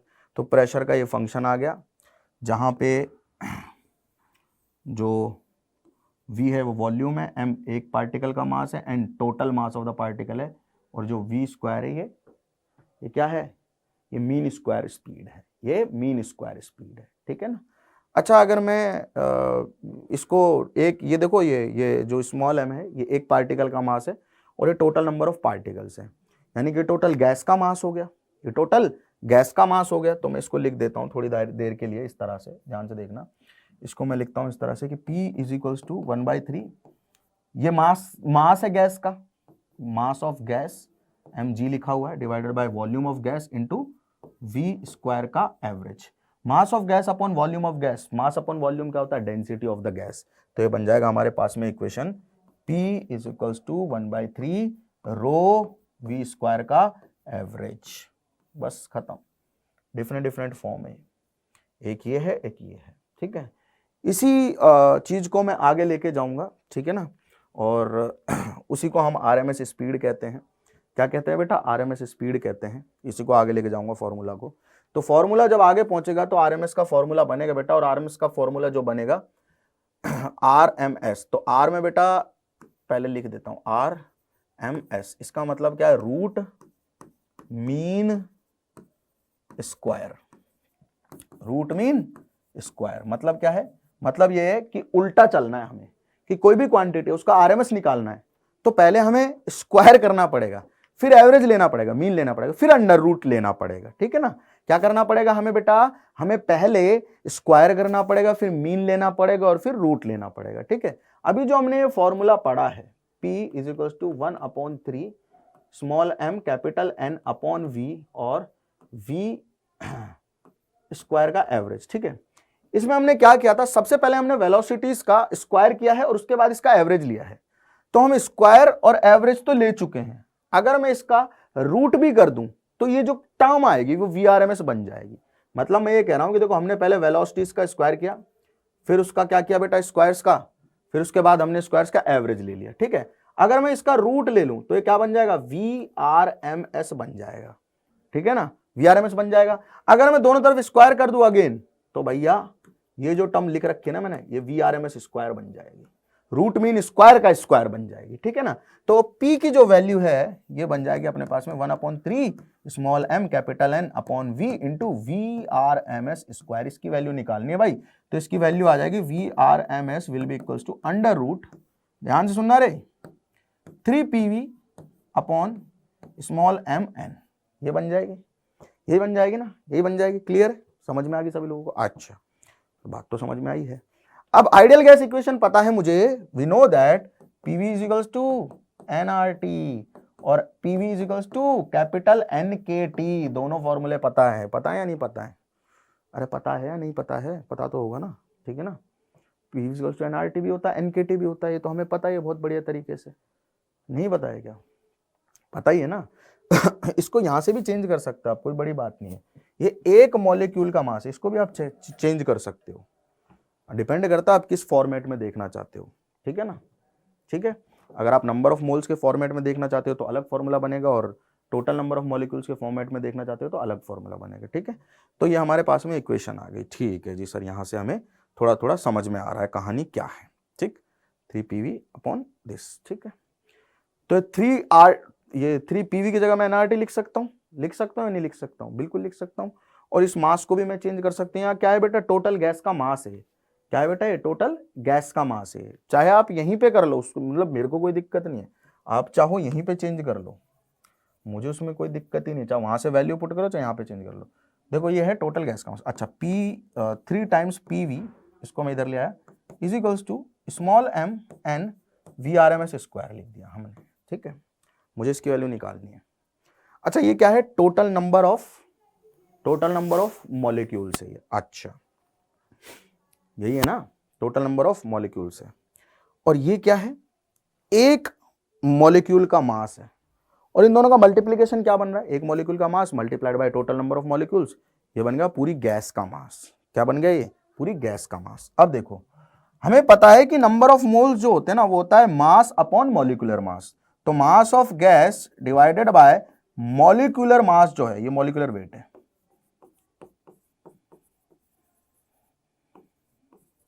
ठीक है। मास ऑफ गैस अपॉन मतलब weight of gas upon molecular weight जो होता है वो उसको नंबर ऑफ मोल्स कहते हैं, सबने पढ़ा हुआ है। तो मैं बेटा यहां से ये जो टोटल मास है गैस का mn, ठीक है, टोटल मास जो है गैस का वो है स्मॉल m और कैपिटल N। तो mn अपॉन कैपिटल M जो होगा वो होगा नंबर ऑफ मोल्स के बराबर। वो क्या होगा बेटा, नंबर ऑफ मोल्स के बराबर होगा, ठीक है ना। तो इस कैपिटल M को मैं अगर यहाँ इक्वेशन में इंट्रोड्यूस करना चाहता हूँ, mn अपॉन कैपिटल N लिख सकता हूँ मैं, mn अपॉन कैपिटल N लिख सकता हूँ, ठीक है। तो मैंने एक काम किया, मेरे को सिंपल चीजें पता ही हैं, मैंने यहां से VRMS की वैल्यू निकाल ली, और वो आ रही है बेटा हमारे पास में 3PV अपॉन mn। अरे 3 PV अपॉन MN आ रही है, M capital N, M into capital N, ठीक है। अब ध्यान से सुनना बेटा, सिंपल है एकदम भाई। 3 टाइम्स PV है, इसको मैं NRT लिख सकता हूँ, PV को मैं NRT लिख सकता हूँ, स्क्वायर रूट में आएगा, तो मैंने इसको लिख दिया under root 3NRT divided by small mn, ठीक है। अब देखो mn को मैं small n into capital M लिख सकता हूं, इस mn को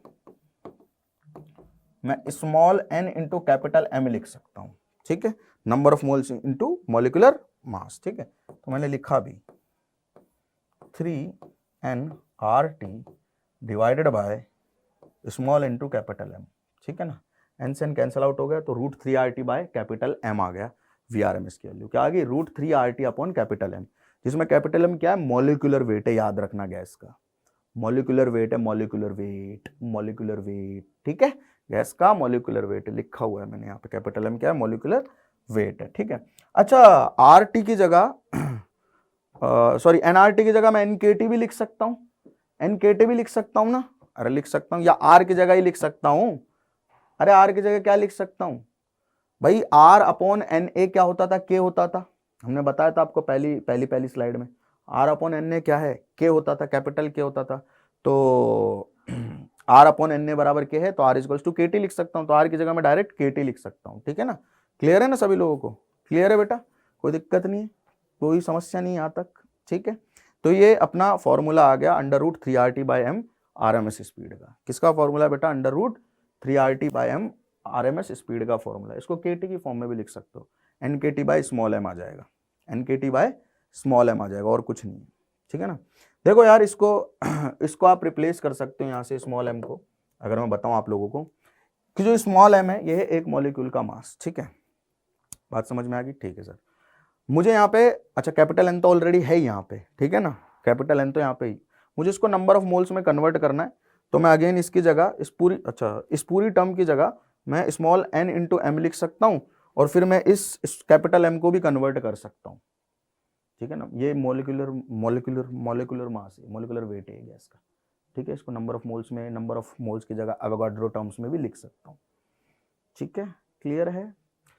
क्लियर है ना बेटा भाई, NRT बराबर होता है कैपिटल NKT के, तो RT बराबर किसके हो जाएगा, small n upon small n into KT के बराबर हो जाएगा, लिख देता हूं मैं यहाँ पे, ठीक है ना। VRMS की एक और वैल्यू आ जाएगी हमारे पास में, अंडर रूट इसकी जगह मैं क्या लिख सकता हूँ, चलो यहीं से आ जाता हूँ, चलो यहाँ से आ जाता हूँ, इस NRT की जगह मैं NKT लिख सकता हूँ, तो 3NKT divided by small m into capital N से कैपिटल N कट गया, यह है under root 3KT by small m। अब यहाँ याद रखना ये मॉलिक्यूलर वेट है, ये एक पार्टिकल का मास है, अगर एक पार्टिकल के मास के टर्म्स में एक पार्टिकल का मास दे रखा है हमें, तो हम बेटा ये वाली फॉर्मूला यूज करेंगे RMS स्पीड का, लेकिन हमें मॉलिक्यूलर वेट दे रखा है किसी भी पर्टिकुलर गैस के लिए, तो हम ये वाला फॉर्मूला यूज करेंगे, ठीक है। क्लियर है सभी लोगों को, क्लियर है बेटा सभी लोगों को। अगर हमें RMS स्पीड निकालनी है तो हम 3RT बाय M भी कर सकते हैं और 3KT बाय स्मॉल m भी कर सकते हैं। ये फॉर्मूला तब है जब स्मॉल m है बेटा एक पार्टिकल का मास, और कैपिटल M क्या है, मॉलिक्यूलर वेट है, ठीक है, याद रखना है, लिख लेना है यहाँ पे, ये क्या है, एक पार्टिकल का मास है, ये कैपिटल M क्या है, molecular weight of the gas है। सिंपल बातें, आई होप आपको समझ में आ रही होंगी। अच्छा काइनेटिक एनर्जी जो है बेटा, वो हमें पता है कि अगर मैं किसी पार्टिकल की काइनेटिक एनर्जी निकालना चाहता हूं, एक पार्टिकल की, तो मैं लिखूंगा हाफ उस पार्टिकल का मास इंटू V1 का स्क्वायर, यही लिखूंगा, अरे यही लिखूंगा ना, half into mass into V1 का स्क्वायर, यही लिखूंगा ना, सिंपल सी बात है। अच्छा अगर मैं n पार्टिकल की काइनेटिक एनर्जी निकालना चाहता हूं, तो kinetic energy of a particle हो गई, this is a kinetic energy of a particle. अगर मैं निकालना चाहता हूं kinetic energy of multiple particles, या फिर मैं काइनेटिक एनर्जी ऑफ गैस निकालना चाहता हूं, तो काइनेटिक एनर्जी ऑफ गैस के लिए मुझे क्या करना पड़ेगा, सभी पार्टिकल की काइनेटिक एनर्जीज को जोड़ना पड़ेगा, सभी पार्टिकल की काइनेटिक एनर्जीज को जोड़ना पड़ेगा, है ना, इस तरह से। तो हाफ m कॉमन आ जाएगा और बचेगा मेरे पास में, m कॉमन आ जाएगा, यहां बचेगा अपने पास में V1 square plus V2 square and up to Vn square. ठीक है, अब मैं क्या करूंगा, अब मैं ऐसा जब भी मुझे इस चैप्टर में दिखेगा मैं एक ही काम करूंगा, मैं n से डिवाइड और मैं n से मल्टीप्लाई करूंगा। ये देखो सभी वेलोसिटीज के स्क्वायर का सम का एवरेज, सभी वेलोसिटीज के स्क्वायर का एवरेज है, तो VRMS स्क्वायर है। अरे स्क्वायर का एवरेज क्या होता है, VRMS स्क्वायर होता है। ठीक है ना, क्योंकि हमने रूट नहीं लिया है अभी, रूट लेता तो VRMS बन जाता, रूट लेता तो VRMS बन जाता। ये ऑलरेडी रूट से पहले की स्टेप है, मतलब ये VRMS का स्क्वायर है। ठीक है, तो ये बन गया हमारे पास हाफ, ठीक है, small mn into VRMS square. Small m एक पार्टिकल का मास, n total number of particles यानी कि मास ऑफ गैस हो गया। तो बेटा half mass of gas into VRMS square, ये बन गया हमारे पास में काइनेटिक एनर्जी। किसकी काइनेटिक एनर्जी है भाई, ये पूरी गैस की काइनेटिक एनर्जी है। ठीक है, ठीक है ना, ये पूरी गैस की काइनेटिक एनर्जी। अच्छा, तो मतलब काइनेटिक एनर्जी ऑफ गैस जो आ रही है KEG, पूरी गैस की काइनेटिक एनर्जी वो आ रही है हमारे पास में 1/2 है ना, into mass of gas multiplied by VRMS KT bye small m, 3 KT bye small m, यही आ रही थी ना। अरे VRMS की वैल्यू K के टर्म्स में लिख रहा हूं, तो 3 KT बाय स्मॉल m आएगी। अच्छा सर बात तो ठीक है, ये जो है बेटा, ये जो मास ऑफ गैस है इसको मैं लिख सकता हूं, क्या लिख सकता हूं, ध्यान से सुनना, मास ऑफ गैस को मैं अगेन लिख सकता हूं 1/2 मल्टीप्लाइड बाय, अरे देखना मास ऑफ गैस mn की जगह लिखा है ना, एक पार्टिकल का mass into number of particles, तो एक पार्टिकल का mass into number of particles into 3 KT bye small m, ये गया स्मॉल m से स्मॉल m, तो गैस की काइनेटिक एनर्जी कितनी आ गई बेटा, गैस की काइनेटिक एनर्जी आ गई हमारे पास में 3/2 capital N KT, 3/2 capital N KT, 3/2 capital N KT। अच्छा, एक पार्टिकल की अगर निकालनी हो तो kinetic energy of single particle, तो भाई जब n पार्टिकल की पता है तो एक पार्टिकल की ही निकालनी है, तो मैं क्या करूंगा, n पार्टिकल में n का भाग दे दूंगा, तो ये 3/2 KT आ जाएगी, सिंपली 3/2 KT आ जाएगी। ठीक है, ये एक पार्टिकल की काइनेटिक एनर्जी मुझे पता चली, क्या पता चली, एक पार्टिकल की काइनेटिक एनर्जी। सुनना भी खेल बहुत होंगे, काइनेटिक एनर्जी ऑफ गैस जो आई वो आई 3/2, ठीक है ना, और N KT। ठीक है, और काइनेटिक एनर्जी ऑफ एक पार्टिकल, भाई n पार्टिकल की पता है और n ही हमारे पास में टोटल नंबर ऑफ पार्टिकल है, तो उसमें n का भाग दे दूंगा तो आ जाएगी 3/2 KT। ठीक है, ये एक पार्टिकल की काइनेटिक एनर्जी है गैस के, किसकी काइनेटिक एनर्जी, एक पार्टिकल की। अच्छा, अगर मैं कहूं आपसे एक मोल गैस की आपको क्या बतानी है, काइनेटिक एनर्जी बतानी है, ठीक है, तो आप क्या करोगे भाई, इसको मल्टीप्लाई कर दोगे। किससे मल्टीप्लाई कर दोगे, कोई नंबर होगा जो संख्या होती होगी एक मोल में, तो संख्या होती होगी एक मोल में, सिंपल सी बात है। लेकिन मैं आपसे कहूं n मोल की काइनेटिक एनर्जी बताओ, तो फिर उस एक मोल की निकाल के n मोल की भी निकाल सकते हो, है ना। तो एक पार्टिकल की आ गई, ठीक है सर।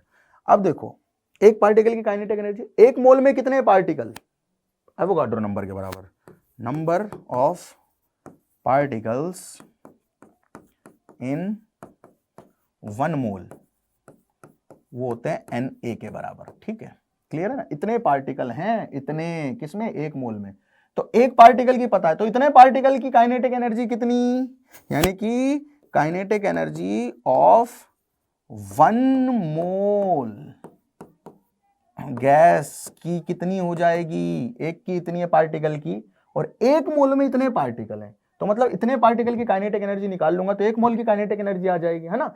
तो भाई साहब मुझे पता है कि एक पार्टिकल की कितनी है, तो इतने पार्टिकल की कितनी हो जाएगी, 3/2 K Na इंटू T। ठीक है, K into Na we know already, we know K into Na को हमने लिखा था R, क्योंकि R अपॉन Na को ही K लिखा था पहले इक्वेशन में। तो ये 1 मोल गैस की काइनेटिक एनर्जी आ गई, 1 मोल गैस कितनी आ गई, 3/2 RT। ठीक है ना। अच्छा, अब n मोल की निकालनी, ओए होए होए होए होए, तो काइनेटिक एनर्जी ऑफ n मोल कितनी आ जाएगी, एक मोल की पता है, n मोल की निकालनी, n से मल्टीप्लाई कर दो, खत्म बात, खत्म बात। काइनेटिक एनर्जी जो है बेटा पार्टिकल की, हमें साफ साफ पता चल रहा है, चाहे वो पार्टिकल की हो, चाहे वो गैस की हो, चाहे वो मोल की हो, ठीक है ना, ऐसे याद रखना आपको ये सारी चीजें। वो टेम्परेचर के प्रोपोर्शनल है। किसके प्रोपोर्शनल है बेटा? टेम्परेचर के प्रोपोर्शनल है। ठीक है, अब हम ये मानते हैं गैस जो है, उस गैस की, सुनना ध्यान से, गैस जो है उस गैस के जो पार्टिकल्स हैं उनका आपस में तो इंटरेक्शन नहीं है, तो गैस के पार्टिकल की पोटेंशियल एनर्जी जीरो होती है। यानी कि गैस की जो टोटल काइनेटिक एनर्जी होती है ना, वही इंटरनल एनर्जी होती है गैस की। इंटरनल एनर्जी कैसे आएगी गैस की? भाई इंटरनल एनर्जी आएगी गैस की काइनेटिक प्लस पोटेंशियल। पोटेंशियल तो जीरो है क्योंकि अट्रैक्शन ही नहीं है, अट्रैक्शन नहीं है तो भाई कोई पोटेंशियल एनर्जी नहीं गैस के पार्टिकल्स के बीच में। तो जो काइनेटिक एनर्जी होती है गैस के पार्टिकल्स की, वही उसकी इंटरनल एनर्जी होती है, वही गैस की इंटरनल एनर्जी होती है। ठीक है ना, क्लियर सभी लोगों को? अच्छा, अब एक और चीज सुनना ध्यान से, ये एक पार्टिकल की काइनेटिक एनर्जी पे थोड़ा सा फोकस कर लेते हैं। एक पार्टिकल है, ठीक है ना, और इस एक पार्टिकल की जो काइनेटिक एनर्जी है ना, वो 3/2 kT है। कितनी है? 3/2 kT। अब एनर्जी बेटा आपको सबको पता है एक स्केलर क्वांटिटी है, और हमने ये भी पढ़ा है कि किसी भी डायरेक्शन को फेवर नहीं करते। कौन? ये मॉलिक्यूल्स, ये रैंडम भागते हैं। तो मैं ये मान सकता हूं कि एक्स डायरेक्शन में इसकी एनर्जी होगी kT/2, वाई डायरेक्शन में इसकी काइनेटिक टोटल एनर्जी होगी kT/2, और जेड डायरेक्शन में इसकी एनर्जी होगी kT/2। तब तीनों एनर्जीज मिलके बनती हैं 3 kT/2। एक पार्टिकल है, वो क्या कर सकता है? वो ट्रांसलेशन कर सकता है, क्योंकि छोटा है, टाइनी स्फीयर है, तो क्या कर सकता है? सिर्फ ट्रांसलेशन कर सकता है, या तो एक्स में करेगा, या वाई में करेगा, या जेड में करेगा। अब इस पर्टिकुलर पार्टिकल की जो काइनेटिक एनर्जी है, इसकी इंटरनल एनर्जी है, वो एनर्जी तीनों डायमेंशन में सेम है, kT/2 kT/2 kT/2। इसे कहते हैं हम इक्वी पार्टीशन ऑफ एनर्जी, कि कोई भी पार्टिकल है वो इक्वी पार्ट में, इक्वल पार्ट्स में अपनी एनर्जी जो है हर एक डायमेंशन में एसोसिएट रखता है। सिंपल है बिल्कुल, ठीक है ना, कि भाई एक पार्टिकल की एनर्जी देखो ये है 3 kT/2। एक पार्टिकल की मैं बात कर रहा हूं, कितनी? 3 kT/2। तो kT/2 kT/2 kT/2 उसने तीनों डायमेंशन में रखी हुई है। सिंपल है एकदम, कोई दिक्कत नहीं किसी को। चलो जी, अब बात कर लेते हैं थोड़ा सा डिग्री ऑफ फ्रीडम की। ये क्या है? एक नंबर लिखा हुआ है, total number of independent coordinates, total number of independent coordinates which must be known to completely specify the position and configuration of dynamical system is known as degree of freedom। कि आपको total number of independent coordinate का मतलब pressure, volume, temperature, ये सब coordinate होता है gas के। ठीक है, तो ऐसे आपको कितने नंबर ऑफ कोऑर्डिनेट्स पता होना चाहिए कि आप एक पर्टिकुलर डायनामिक सिस्टम को क्या कर पाओ, स्पेसिफाई कर पाओ, उसे हम कहते हैं डिग्री ऑफ फ्रीडम। ठीक है ना। अच्छा, डिग्री ऑफ फ्रीडम बात करूं तो अलग अलग गैस के लिए अलग अलग होती है। ठीक है ना, जो मोनो एटॉमिक गैस है, मोनो एटॉमिक गैस के लिए जो डिग्री ऑफ फ्रीडम है उसे एफ से दिखाते हैं, वो होती है 3। कितनी होती है? 3। मोनो एटॉमिक गैस कौन सी होती है? Neon, argon, such as. Diatomic gas जो होंगी उनके लिए बेटा डिग्री ऑफ फ्रीडम होती है 5। मैं यहां पे वाइब्रेशन को कंसीडर नहीं कर रहा हूं, सुनना अभी ध्यान से। और ट्राई एटॉमिक जो गैसेस होती हैं, ट्राई एटॉमिक उधर लिख लेता हूं, अब एक्सप्लेन करूंगा ये क्या लिख रहा हूं मैं। ठीक है ना, एक्सप्लेन करूंगा मैं। जो ट्राई एटॉमिक गैसेस होती हैं, 3 एटम वाली एटॉमिक SO2 टाइप्स, वो 2 तरह की गैस होंगी, या तो वो CO2 होगी लीनियर, या वो नॉन लीनियर होगी। ट्राई एटॉमिक गैस जो होगी उसके मॉलिक्यूल या तो लीनियर होंगे या नॉन लीनियर होंगे। ठीक है, अच्छा, अब वो लीनियर है तो उसकी डिग्री ऑफ फ्रीडम 5 ही रहेगी जितनी डायटोमिक की होती है, नॉन लीनियर के लिए 6 हो जाएगी। ठीक है, वाइब्रेशनल एनर्जीज को मैं यहाँ पे कंसीडर नहीं कर रहा हूँ। ठीक है, क्या है ये डिग्री ऑफ फ्रीडम, इसको समझते हैं बेटा। ठीक है, मान लो हमारे पास में मोनो एटॉमिक मतलब एक एटम है, मतलब गैस जो है उसमें एक ही एटम है। ठीक है, उसके मॉलिक्यूल में एक ही एटम है। तो ये एटम क्या कर सकता है? छोटा, बहुत टाइनी है। ये एटम बेटा एक्स, वाई और जेड डायरेक्शन में, 3 डायरेक्शन में अपनी एनर्जी को क्या कर सकता है? मतलब 3 डायरेक्शन में 3 तरह से इसकी एनर्जी एसोसिएट रह सकती है। कितनी तरह से एसोसिएट रह सकती है इसकी एनर्जी डायमेंशन के साथ? 3 तरह से। या तो एक्स डायरेक्शन में मूव कर सकता है, एक छोटा सा पॉइंट है, वो क्या कर सकता है? एक्स में मूव कर लेगा, वाई में कर लेगा, जेड में कर लेगा, इक्वली करेगा। ठीक है, अब स्पेस में कहीं भी मूव करेगा तो तीनों डायरेक्शन में इसकी जो एनर्जी होगी सेम पार्ट से वितरित होगी, डिस्ट्रीब्यूट होगी। तीनों डायरेक्शन में इसकी एनर्जी सेम पार्ट में क्या रहेगी, एसोसिएट रहेगी, तीनों डायरेक्शन में, ठीक है। तो ये क्या कर सकता है, ये यहां मूव कर लेगा, यहां मूव कर लेगा, यहां मूव कर लेगा, ठीक है। मतलब ये सिर्फ ट्रांसलेशन कर सकता है और इसके पास में ट्रांसलेशन की डिग्री ऑफ फ्रीडम होती है। क्या होती है बेटा, ये पार्टिकल क्या करेगा, ट्रांसलेट करेगा सिर्फ, और ट्रांसलेशन की डिग्री ऑफ फ्रीडम होगी इसके पास में, ठीक है ना। ट्रांसलेशन की एनर्जी होगी, अरे किसकी एनर्जी होगी इसके पास में, ट्रांसलेशन की, तो एनर्जी ऑफ ट्रांसलेशन है इसके पास में, एनर्जी ऑफ ट्रांसलेशन है सिर्फ इसके पास में, ठीक है ना। बात तो सर सही कह रहे हो। और एनर्जी ऑफ ट्रांसलेशन इसके पास में, इसलिए इसकी डिग्री ऑफ फ्रीडम कितनी है, 3 है, क्योंकि इतना छोटा है सिस्टम की रोटेट तो कर ही नहीं सकता, 3 डायरेक्शन में एनर्जी डिस्ट्रीब्यूट हो सकती है, लिख दिया भाई। अब अगर मैं बात करूं डायटोमिक की,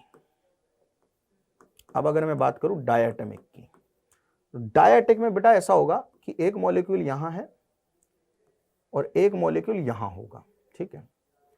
सुनना ध्यान से, जैसे ये पेन है, ठीक है, इस पेन के यहां हमने एक पॉइंट रख दिया और यहां हमने एक पार्टिकल रख दिया।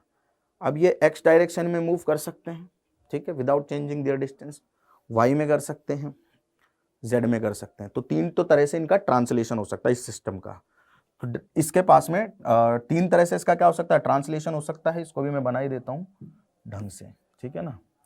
तो इसका भी जो ट्रांसलेशन है वो 3 तरीके से हो सकता है, इसका भी जो ट्रांसलेशन है वो 3 तरह से हो सकता है। तो इसके पास ट्रांसलेशन की डिग्री ऑफ फ्रीडम जो होगी वो होगी 3, ट्रांसलेशन की FT लिखा है, ट्रांसलेशन की डिग्री ऑफ फ्रीडम होगी 3, ठीक है। अब देखो, एक पार्टिकल यहाँ, एक पार्टिकल यहाँ, क्या मैं इस एक्सिस के अबाउट इसे रोटेट कर सकता हूँ, बिल्कुल कर सकता हूँ ना। अरे ऐसे इस एक्सिस के अबाउट रोटेट कर लिया ना, इस एक्सिस के अबाउट, क्या मैं इस एक्सिस के अबाउट भी इसे रोटेट कर सकता हूँ, बिल्कुल कर सकता हूँ। तो ये 2 ही तरीके से रोटेट हो सकती है, एक यहाँ पे पार्टिकल रखा हुआ, एक तो ऐसे रोटेट हो सकता है, ठीक है, दूसरा इस एक्सिस के अबाउट। एक तो देखो, अगर ये एक्स एक्सिस में ना, तो एक तो वाई के अबाउट रोटेट करेगा, एक जेड के अबाउट रोटेट कर सकता है सिमेट्रिकली, है ना। तो रोटेशन की जो इसके पास में काइनेटिक एनर्जी है वो, उसकी डिग्री ऑफ फ्रीडम होगी 2। तो टोटल डिग्री ऑफ फ्रीडम हो जाएगी 3 + 2 यानी कि 5। कितनी हो जाएगी बेटा, 5 हो जाएगी, ठीक है। 3 ट्रांसलेशन की, 2 रोटेशन की, ठीक है। अच्छा, अब ट्राइएटमिक की जब मैं बात करूंगा, तो ट्राइएटमिक में 2 तरह की गैस है, एक तो ट्राइएटमिक लीनियर और एक ट्राइएटमिक नॉन लीनियर, ठीक है, ठीक है। चलो, ट्राइएटमिक लीनियर मतलब वही 3 एटम होंगे, ठीक है, और इस सिस्टम को आप 3 तरीके से ट्रांसलेट कर सकते हो तीनों डायमेंशन में। रोटेट के करने के 2 ही तरीके होंगे, तो रोटेशन के अगेन 2 ही रहेंगी, तो टोटल 5 हो जाएगी इसकी। जैसे डायटोमिक वही तो है, वैसा ही तो सिस्टम है ये। अरे डायटोमिक मानो चाहे इसको ट्राइएटमिक लीनियर मानो, 2 तरीके से ये घूम पाएगा। अगर एक्स में रखा हुआ है तो वाई और जेड के अबाउट घूम पाएगा, और 3 तरीके से ट्रांसलेट कर सकता है। लेकिन अगर मैं ये मानूं कि कोई मेरे पास में ट्राइएटमिक नॉन लीनियर गैस है, मतलब मान लो कुछ इस तरह से, ठीक है। अब इसके पास में ध्यान से सुनना, 3 तो बेटा अगेन वही ट्रांसलेशन की एनर्जी हो गई, ठीक है, और 3 ही इसके पास में रोटेशन की होगी। तो टोटल डिग्री ऑफ फ्रीडम हो जाएगी 6।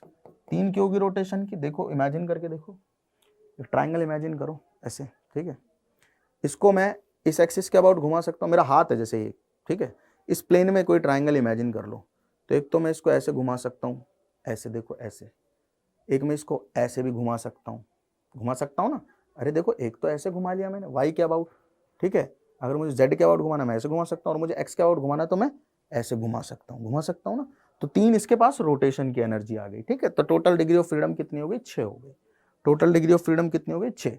याद रखना, मोनोएटमिक के लिए डिग्री ऑफ फ्रीडम जो होती है, मोनोएटमिक के लिए 3 होती है टोटल, डायटोमिक के लिए 5 होती हैं।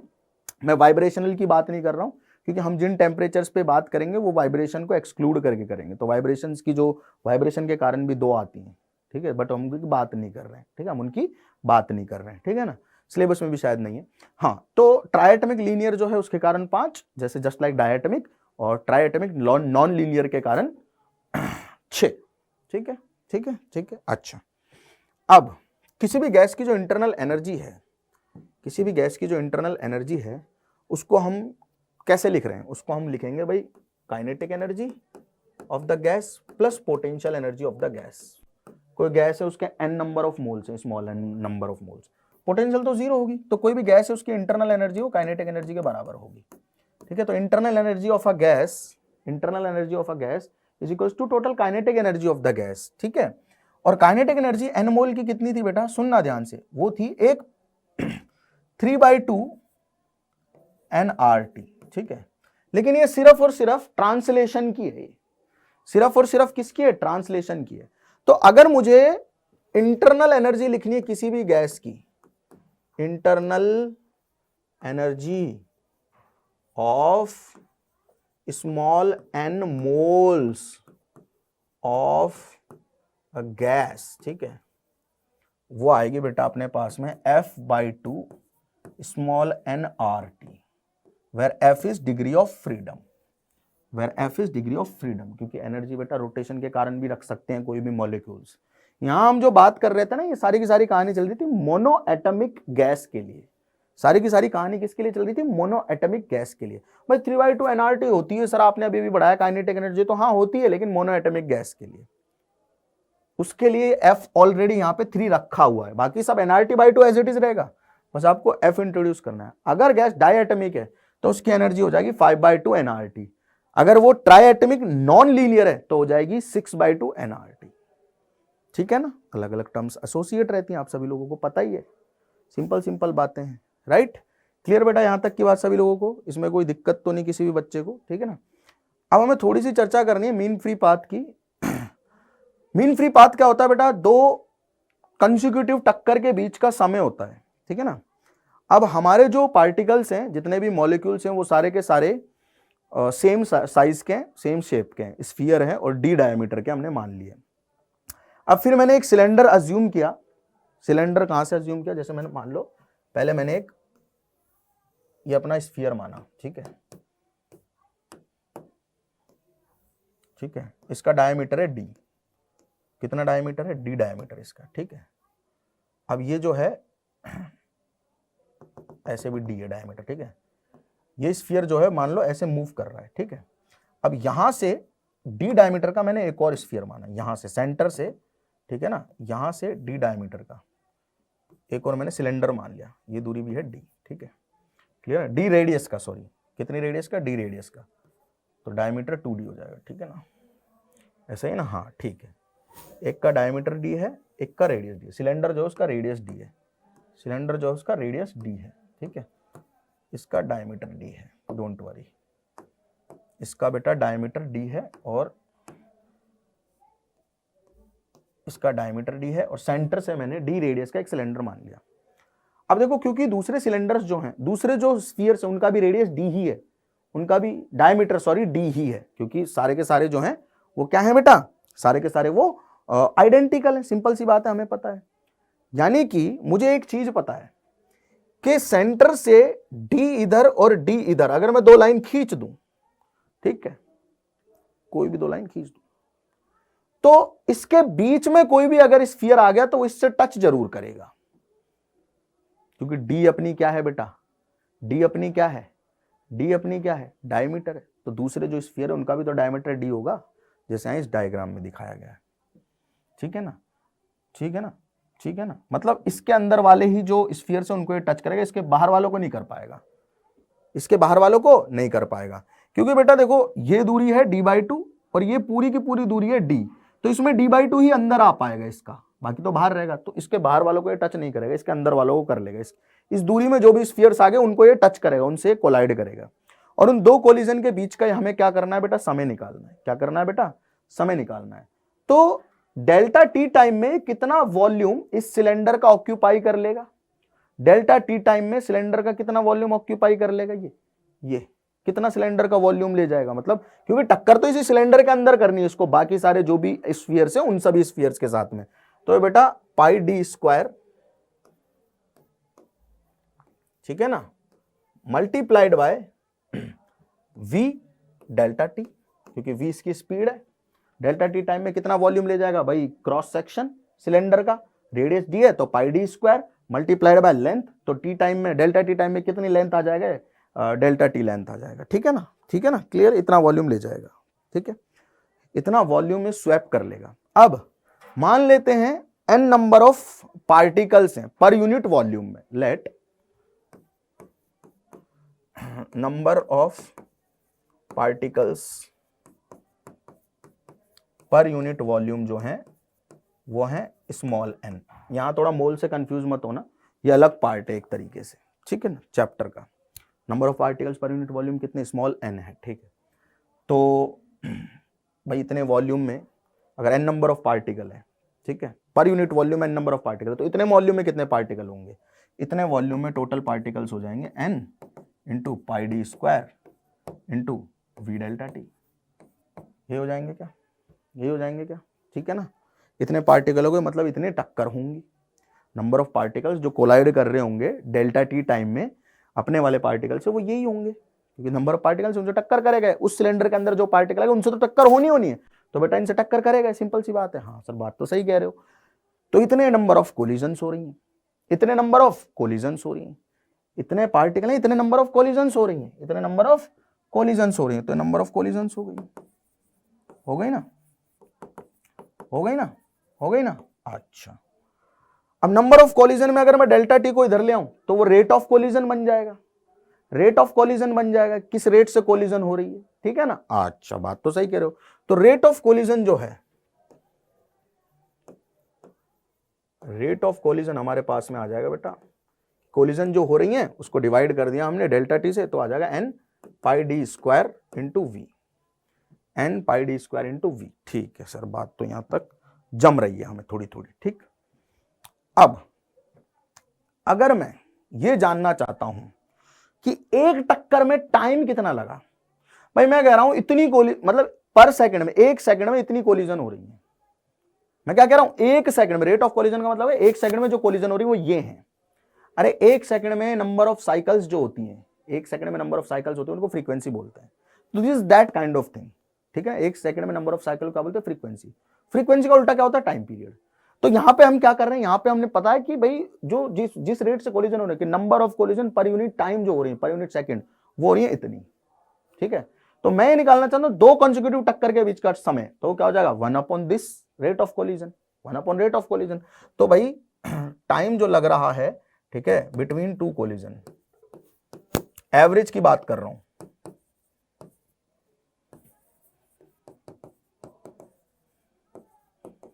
एवरेज की बात कर रहा हूं, 1 upon n pi D square V आ जाएगा। ठीक है, ये आ जाएगा, इसे हम टाउ बोलेंगे, इसे हम टाउ बोलेंगे। ठीक है ना, ठीक है ना। अच्छा, मीन फ्री पाथ क्या होगा फिर,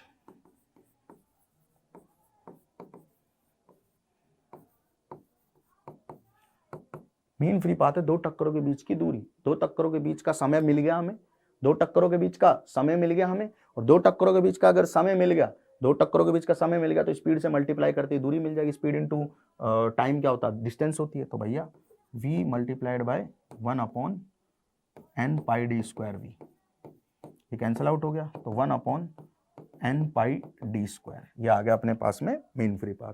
अब यहाँ एक बात याद रखनी है बच्चों आप लोगों को, कि हमने जो कोलिजन्स मानी उनमें हमने एक ही पार्टिकल को मूव करते हुए माना है, सभी पार्टिकल्स को मूव करते हुए नहीं माना है। इसलिए अप्रोक्सीमेट जो मीन फ्री पाथ का वैल्यू आता है, अगर हम सारे पार्टिकल्स को क्या कर लें, कंसीडर कर लें कि सारे पार्टिकल मूव कर रहे हैं बहुत बढ़िया तरीके से, तो बेटा ये वैल्यू 1 अपॉन √2 टाइम्स आती है पाई डी स्क्वायर n के। ठीक है, क्लियर है, चैप्टर खत्म, वी आर डन हियर। अच्छा, इस चैप्टर में ना बेसिकली ये चैप्टर और थर्मोडायनेमिक्स पूरे एक दूसरे के साथ कनेक्टेड है, और मैं तो इनको पहले पढ़ाता भी साथ में ही था, बट एनसीईआरटी के अकॉर्डिंग अगर आप लोग चैप्टर मांगते हैं तो फिर मुझे अलग अलग सेपरेट करना पड़ा। इसमें मोलर स्पेसिफिक हीट कैपेसिटीज हमने नहीं पढ़ा है, जो मैं थर्मोडायनेमिक्स में आपको पढ़ाऊंगा। और इस चैप्टर की बहुत सारी चीज़ें आपकी नेक्स्ट जो चैप्टर हम डालेंगे, वन शॉट में डालेंगे थर्मोडायनेमिक्स में, उसमें बहुत काम आने वाली है। राइट, तो मिलते हैं आप सभी लोगों से अगली क्लास में। Thank you so much.